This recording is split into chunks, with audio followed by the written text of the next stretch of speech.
So hello everyone, কেমন আছেন সবাই? আশা করি সব ভালো আছেন।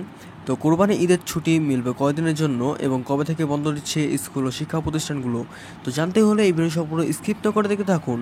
আসন্ন ঈদুল আজহাকে কেন্দ্র করে ইতিমধ্যে শুরু হয়েছে ঈদের আমেজ। ছুটি নিয়ে হিসাব নিকাশ শুরু করেছেন সরকারি, বেসরকারি, চাকরিজীবী ও শিক্ষার্থীরা। ইতিমধ্যে ঈদের প্রস্তুতি শুরু হয়েছে দেশে। রেলপথ মন্ত্রণালয়ে আয়োজিত সংবাদ সম্মেলনে রেলওয়ে মহাসচিব সর্দার শাহাদাত আলী জানান, আসন্ন পবিত্র ঈদুল আজহা উপলক্ষে আবারও ট্রেনের অগ্রিম টিকিট বিক্রি করবে বাংলাদেশ রেলওয়ে। ঘরমুখ যাত্রীদের ভ্রমণের সুবিধার্থে আগামী 2 জুন থেকে ট্রেনের অগ্রিম টিকিট বিক্রি শুরু হবে। এবারও ঈদের অগ্রিম টিকিট পুরোপুরি অনলাইনে বিক্রি হবে।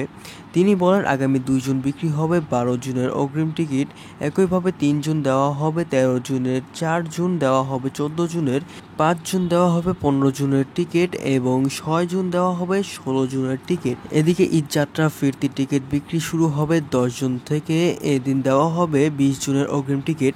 এছাড়া আসন্ন পবিত্র ঈদুল আজহা উপলক্ষে আগামী 12 জুন থেকে পশু পরিবহনের জন্য বিশেষ ট্রেন চলাচল শুরু হবে বলে জানান তিনি। এবার ঈদুল আজহার সম্ভাব্য ছুটি 16 জুন থেকে 18 জুনের আগে 14 ও 15 জুন শুক্র শনি।